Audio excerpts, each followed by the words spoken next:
Madden World, what it be like? It's your boy Fo. Xbox 720 is the gamer tag on the PS4, and yo, this is that double triple Madden OGs, and we are back dropping that quality content to help you get your Madden game better. So let's go. And first off, dtmaddenOGs@gmail.com. If you have any questions or concerns or requests, hit your boy up right there. And with that being said, the last two emails I got was for something that involved 3-4 personnel, which I think we can achieve that with the New England Patriots playbook. Also, quick side note, we have the 3-4 solid in this same playbook as well, and we broke down Trail Sky. If you didn't see that, definitely go back into my catalog, check it out. And the other request was for 3-3-5 odd, so I'd like to think that we can kill two birds with one stone. The play we're going to be looking at is going to be 3 buzz sting press. I actually am going to call the opposite one the man version of it. This is a zone version of it. Just keep in mind that you have to get really adjusted with your zone coverage. This one's going to be the simpler one to run, and it's going to be pinch 0. So let's go ahead and call it real quick. I'm going to show you that this is a pain in the ass blitz. Now, one rule of thumb if they are playing shotgun is that this play can be flipped, okay? So you can flip it on either side. It doesn't have to be flipped coming out, or you have to flip it at the play call screen or whatever. You can flip it at any time if you want, and just run it to the opposite side of the running back. I think that's going to always give you the highest chance of success. So keep that in mind. Now, if they're not blocking anybody, all you need to do is pinch and crash down. That's really all you have to do if they're, and that's going to happen.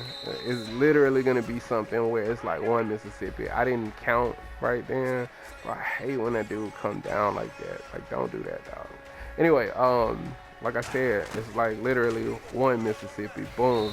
You don't really have 2 seconds to throw the football. Know what I mean? Now, we'll go ahead and move on if they decide to slide protect. Then what we want to do is we want to adjust with them. So what we would do is we just move this guy just a little bit outside of the left tackle if we can. And what's going to happen is as you can see right there, I don't know if you saw it in the replay. We'll run a replay. I don't know if you saw it. So what's going to happen is now the left tackle, even if we slide protect, he is going to pay attention to the linebacker here. Okay, as you can see, the linebacker tries to shoot the B gap, and he's leaving the cornerback still wide open. So now what we want to do is we want to go ahead and block the running back. Okay, we can't slide protect this blitz, so we want to go ahead and block the running back now. So we're gonna run it and show you that we could always run it stock like this and pray for the best. As you can see, he missed. He whiffs, and a lot of times, sometimes he'll get over, sometimes he won't with a block running back. So I wanted to make sure that you guys could see that, because I think it's very, very important that you do. Like I said, he's not going to get over. So as you can see, you can't just block the running back. So now we want to go into slide protecting and blocking the running back. So now we slide protect and block the running back. We'll go ahead and set it up, and as you can see, with the slide protect, remember we need to have him outside here. So we want to go ahead and run it again. As you can see, blocking the running back and slide protecting at the same time is not even working. So now we just slide protect, block the running back, slide protect, all of that shit, and we still were able to get in. Now we want to go ahead and continue to move on in this play. So we want to look at just like play action. So let's find some good old play action. Let's PA Raiders spot is the play we're gonna call. That actually has the running back leaking out. So we want to, most play action plays have at least one person blocking. Let's block the tight end, because if we block the running back, then the play action won't go through. So let's go ahead and do it like that. We'll block the tight end here, and then we're gonna go ahead and show you where we're still gonna be able to, and also make sure your pass committee as well. And as you can see, that did not work at all. So play action is not going to be able to stop this as well. Also, I'm going to show you something cool about this play. So let's go ahead and run a shot play. Now you know people run shot plays. I run shot plays when blitzes are pissing me off. You know what I mean? Like, to be honest. So what you're gonna do, and what I mean by shot play, in case you don't know, shot plays are when they're taking deep shots down the field. So they are going to block the tight end and the running back and run play action on it, and you take a big shot down the field. So now what we're gonna do, we're gonna go ahead and set it up the same, but on shot plays, we want to move this guy out far wide here, and we're gonna show you. Well, we're gonna get this same exact. I forgot to hit pass commit. My bad. He ran to the running back. You got to make sure you pass commit. So you want to go ahead and find the shot play again, and we want to set it up all over again. Move this guy out same exact way we just did. Pass commit this time, and we should be good to go. Yeah, just like that, we pass commit. And look, against a shot play, bro, it is still coming in. Still coming in. We got play action blocking, and they're blocking 7 total. And you know, before the play action's even through, we're already in there hitting the quarterback.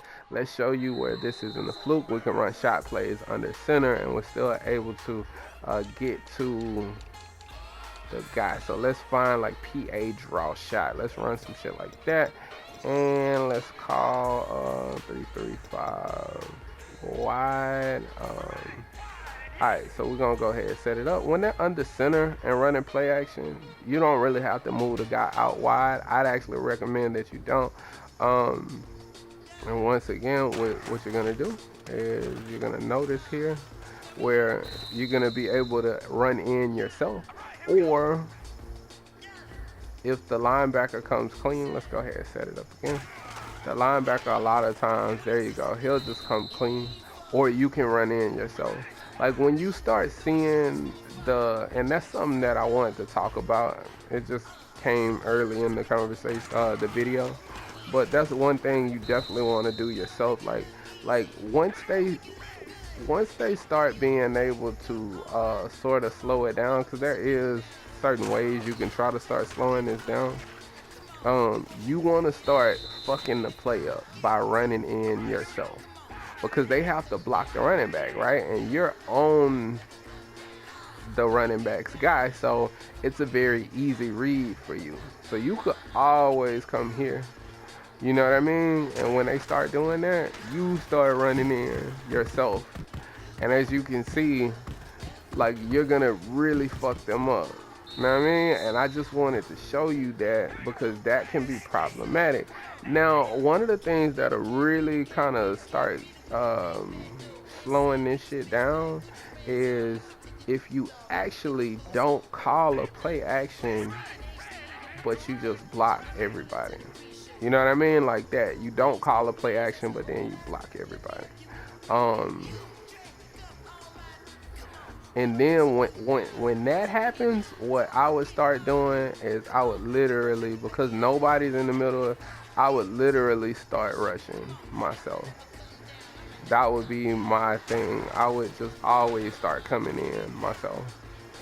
But as you can see, it's still able to slow it down. We'll call it replay, and that only works under center.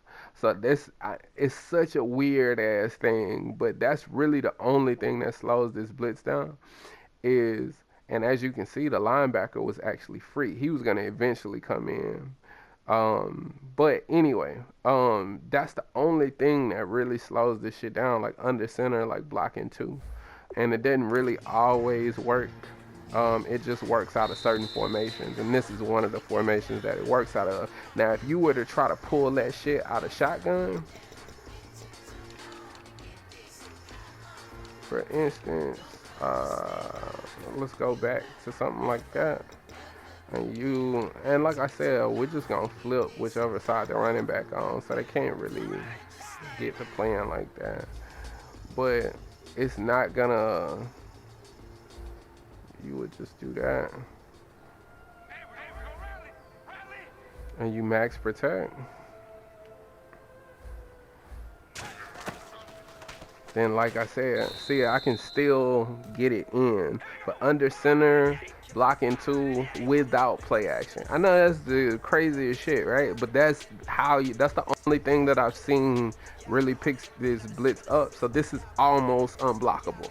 Like where it almost works against everything. And then if, like I said, given the right circumstances, if you run in and you shoot the right gap, you're gonna fuck that blocking up even and still get a player. Excuse me, you'll still get a player in. So overall, man, this blitz is really crazy. Like I said, it can be flipped, so you can run it to any side and set it up real quick. You see how quick I set it up after it was flipped? It was really easy to set up. You can always press players. That's a good thing. You can set this guy up like this if you want in the middle and play him over the middle. You can set up short zones. If you got into the zone version of it, since I have a little bit of time here and I've already kind of covered the blitz in full now, you could always run the zone version of this. Now when you run the zone version of it, I mean, it's the same. Nothing changes in terms of what you want to do. You just have to get really fucking adjusty with your coverage and how you want your coverage to play out. You know what I mean? And that's the thing where I feel like you have to be an advanced user to really be able to do this quickly. Because I would put this guy like, I go like hard flats, like on one side, but then I would like change it to a cloud flat like really quick, so he'll run with him deep, but he'll try to play short and he pick off like certain things. Or you can put him in a hook and he turn into a hook vert if they try to play a slant like that. That's another advanced tip that I don't know a lot of people really know about, or I don't really know that anybody really talks about that. So that's something you could do if they try to play a slant, where you could undercut a slant. You could put him in a curl flat. It's a lot of stuff you could do. Like you could man this guy up in the slot, throw him off. Man, it's a lot of stuff you could do after you set the blitz up for the zone look to kind of give them different looks. So I just wanted to kind of talk about that a little bit. But this is for more advanced people that can set stuff up really quick and sense kind of what's going on, to where they can kind of make all of these types of adjustments to where they will be safe. Otherwise, you'll get burned if you don't know what you're doing. But I mean, bro, what did we just cover real quick in closing? This works against slide protection, block running back, sliding and blocking, play action blocking, play action shot blocking, and it also works when you're blocking two in certain situations. So this is really damn near an unblockable blitz, bro. It's really difficult to set up, and there's two different versions of it out of 335 odd. I definitely recommend you guys take it in the lab. It's really quick pressure, not a nano, but it's coming from the cornerback position, so the faster the cornerback, the better. So comment if you feel like I left anything out on the field, and if you're new to the channel, sub to your boy, and as always, respect the OGs. Peace.